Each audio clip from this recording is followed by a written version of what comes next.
For years, people told me, Amanda, you have so much potential. You could be so much more. And I hated hearing that. Not because they weren't true, but because I wasn't living up to it. And because I really didn't know what it meant. And today, 8 years sober, married to an incredible man, raising a family, running a business, and serving my community, I finally understand what they meant. This podcast is about becoming. Welcome to the Possibility Playbook.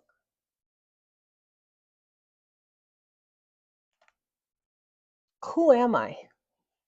I'm Amanda Gordon, proud owner of Gojo Auto here in Denver, Colorado. I am the mother to Cash Coleman, a junior right now at Prairie View HBCU. I am a wife of almost 6 years now. I have 3 beautiful bonus babies and 1 additional bonus baby. So 4 in total. I'm also a retired party girl that dropped out of high school about 2 months before graduation because I suffered from drug and alcohol addiction.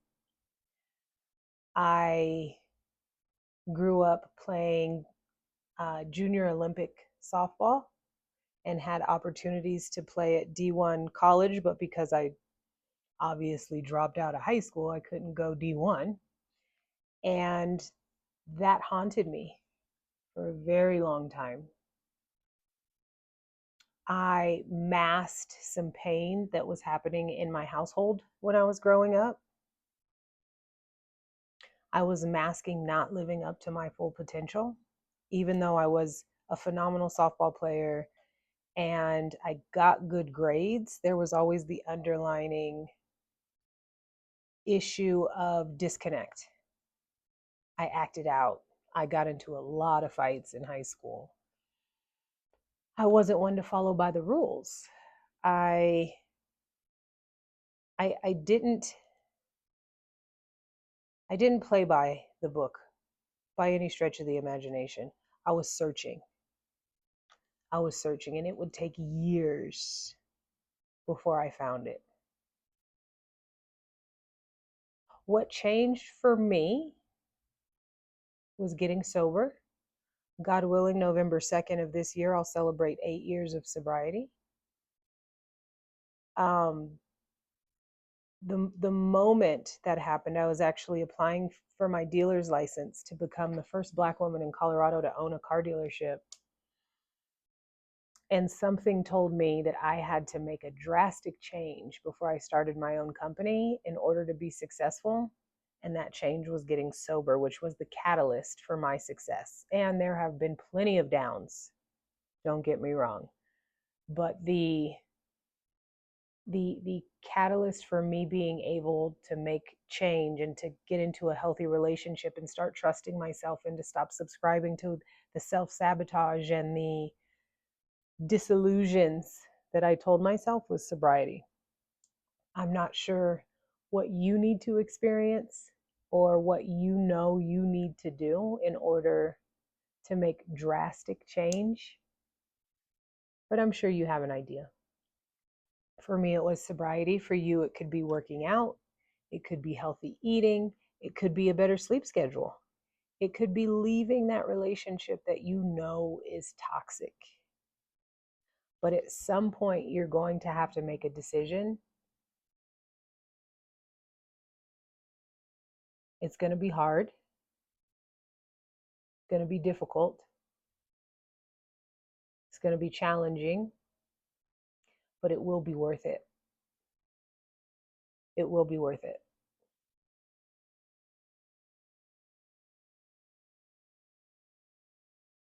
Something that challenged me was I wanted to see a better version of myself. Right before I got sober, I was in a very abusive relationship. Both ways, I equally was not the perfect mate, we'll say, for uh, um, legal purposes. We'll say both of us were not perfect. And I looked at myself in the mirror and I did not recognize her. She was not who she was not who I aspired to be. She was not who I knew she could be. She was somebody I did not recognize, and I'm talking about the woman in the mirror. And right then and there, I made a decision to get out of that relationship and start working on me internally, because only internal, only working on you only working on yourself internally can you really grow. And then the external no longer matters. It's really strange how that happens, how that happens. I had fear when I got sober and when I started my business because they coincide. When I got sober was November 2nd. When I got my dealer's license was November 20th. They were 3 weeks apart. And so they're parallel, my business and my sobriety. But I was so scared to get sober because I had been drinking since I was 13. I'd never known life without alcohol. I had never known life without clubbing, partying, excitement, chaos, disruption, all of the things that come with the fast life. And I was scared to lose it because I didn't know anything else. But I also knew that it was holding me back from my full potential. And I hated that.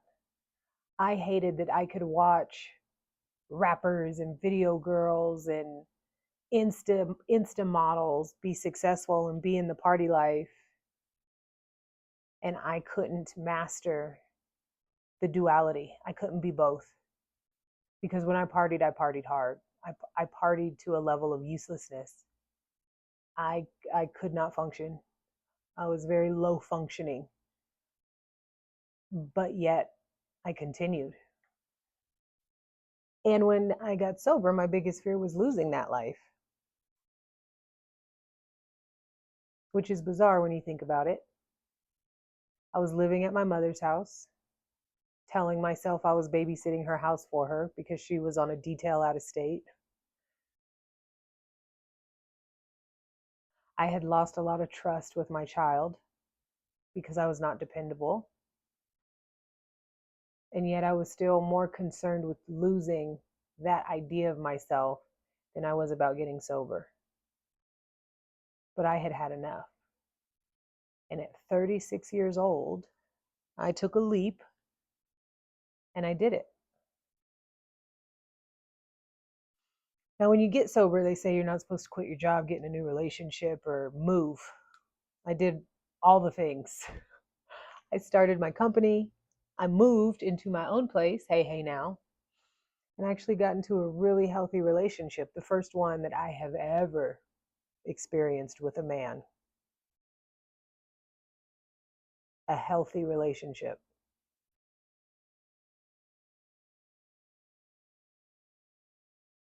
I didn't know that was possible, but I couldn't have done it without sobriety.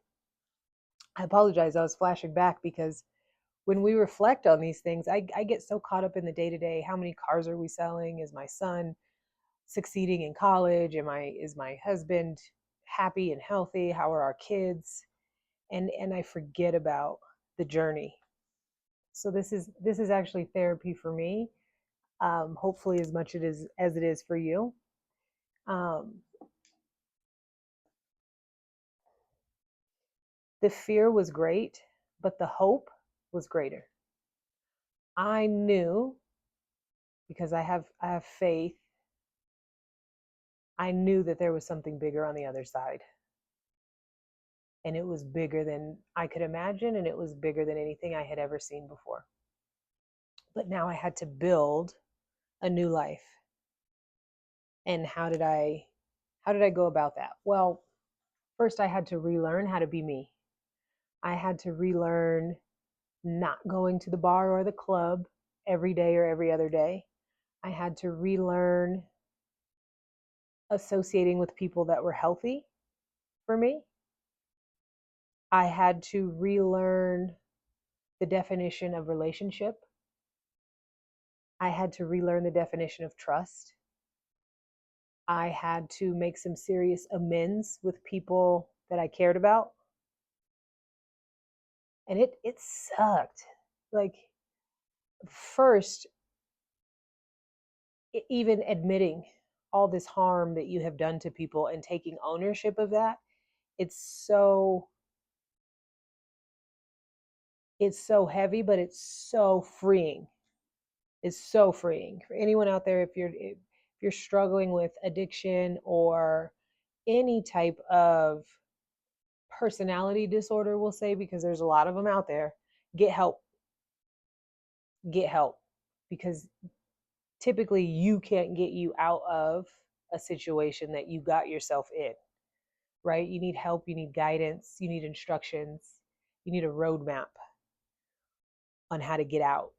And when you've gotten yourself stuck, it's hard to get unstuck. So get help. That would be my first.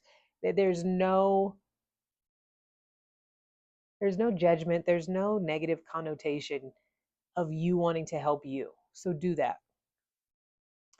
But rebuilding myself took time. It's still taking time. Like I said, I'm almost 8 years in, and I still deal with some insufficiencies of personality that pop up from time to time that I have to at least acknowledge and say, okay, we're not going to be on that BS today. But so rebuilding myself while I was also building a business from nothing. I started Gojo Auto with 5 cars and a $10,000 loan from my Gigi, which, if you know anything about the car business, it is expensive. It's expensive. It's expensive. Okay, right now I've got about $1 million worth of inventory. I've got 7 on staff, and it's expensive to roll. But flashing back, I started with 5 cars, teeny tiny office, just me. Eventually I graduated into 1 employee. My inventory grew, but I had to learn so much. So much.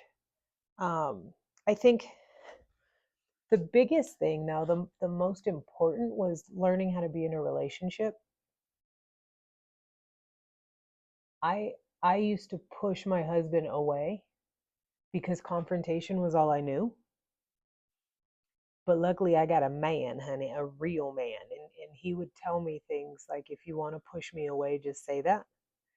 Or he would say, it sounds like you want to argue and I'm not subscribing. He would remind me of agreements that we made to each other when we were mad. And slowly I began to become non confrontational and understand that this was healthy, that not arguing every day was healthy, not arguing at all, for crying out loud. Um, that him not cheating, that him not yelling, that him not screaming, him not being abusive, those were never acts of love. And the fact that he didn't do that was actually love, how you show love. And so learning how to be in a healthy relationship, I think, was one of the toughest things for me, because it felt a little icky in the beginning. If I'm being honest, it felt icky and it felt fake. It felt fake, but through consistency, my husband now proved that it was real. It is real, and it's possible. It is possibility, and that I deserve to be happy and in a healthy relationship. And so do you. It's available, it's out there. You just have to stop subscribing to the chaos. You have to stop subscribing to the chaos. Peace feels so good. It feels so good. Okay, I've got my notes here. Because I want to make sure we're fluid. Therapy. Building me took therapy. It took work. I'm still working. I'm still working. I have a group of people that support me when it comes to my therapy. I have a therapist. I have I'm not medicated, thankfully, because I can't I can't do drugs. But mental exercises and mental check-ins are huge for my success. Um, Faith, I pray and meditate every day, multiple times a day. I call my God my higher power. I don't necessarily believe in hardcore labels. I think it dilutes the purpose.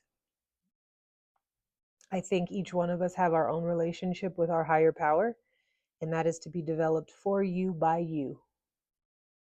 That's my belief. And my higher power has had my back, and that is my homie, my best friend. He knows my heart, and we speak frequently because I know I can't do this by myself, and I know I didn't get here by myself. It was by divine intervention, because left to my own devices, I probably would not be alive. I know I wouldn't be.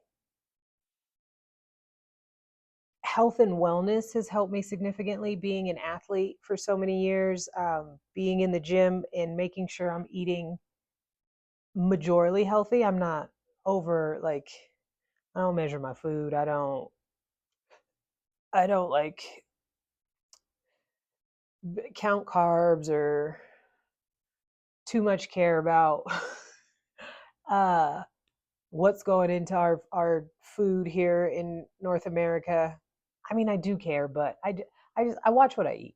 I do. I watch what I eat, because if I don't, I'll blow up like a balloon. And in this journey, I've lost 55 pounds, and I work out 3 to 4 times a week. 3 to 4 times a week. And health is very important to me, particularly working out, because that's when I feel most at peace, because it's just me and body. And that's kind of when I can breathe. I'm not making decisions. I'm not balancing budgets. I'm not running audits. I am just simply being with mind and body. And it's very peaceful when I'm working out. So that's my other layer of therapy. And then just becoming disciplined, doing what I say I'm going to do, not staying busy just to look busy, completing tasks, not just starting them, but completing them, answering the phone when a friend calls, because, I used to disconnect a lot when I would be heavy in my addiction. I just wouldn't answer the phone, which would scare my friends and family. And what sometimes when I'm not in the best mood, I just don't answer when people call me. But now I force myself, because I know that whoever's calling me, it's going to be a good conversation, and I need to just do it. And I need to not retreat into self, but be available for whatever is trying to call me, no pun intended. And so being disciplined in doing what I say I'm going to do, and just having a routine, very helpful. For me, success was a decision. It was a decision.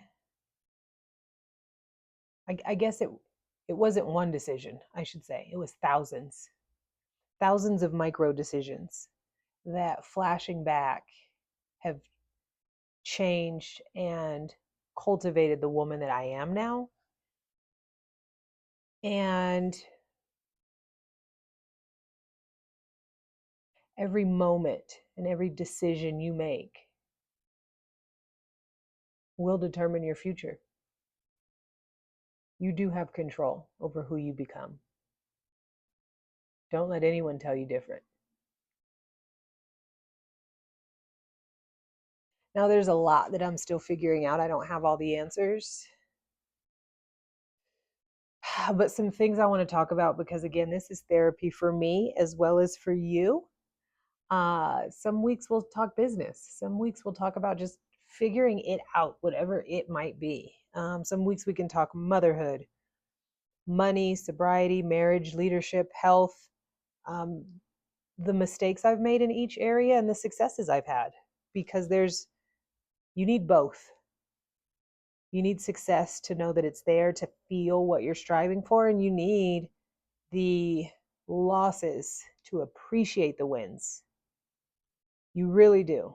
Because when you get kicked in the nuts, you remember how that felt and you don't want to feel like that anymore.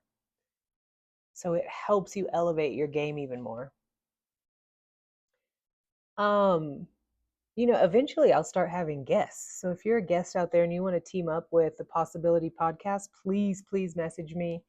I'm happy to coexist in any space. I've got some ideas on who I want to talk to, who I want to speak with, who I want my audience to receive information um, from from people you know and people you don't, community leaders, because I believe possibility isn't reserved for just extraordinary people. It's for all.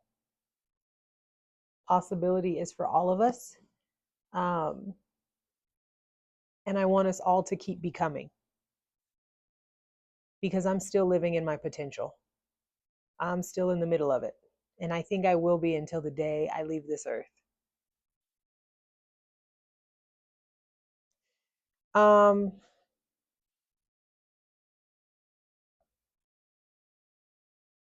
I think a practical takeaway is potential is a promise and discipline is the proof. Results are the proof.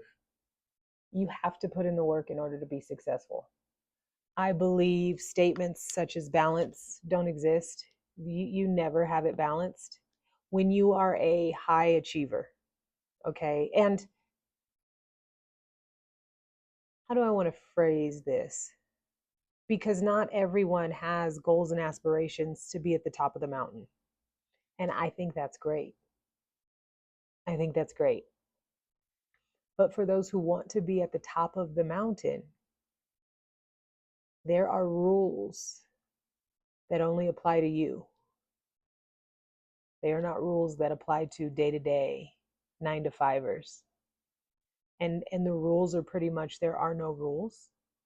You have to do whatever you need to do ethically, morally, to be successful. And it takes working more.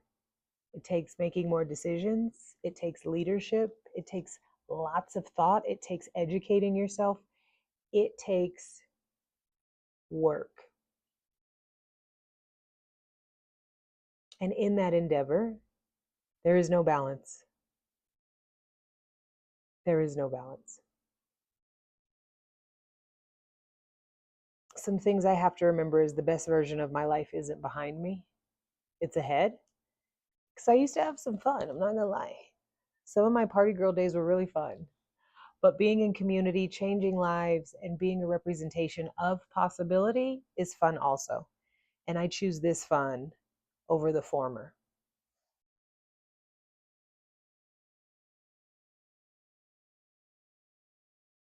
So, overall, in the Possibility Playbook, we're going to talk about shaping, molding, executing, and becoming all the things you ever dreamed of, because it is indeed possible. I'm Amanda Gordon, and I look forward to discussing all the things further on next week's Possibility Playbook.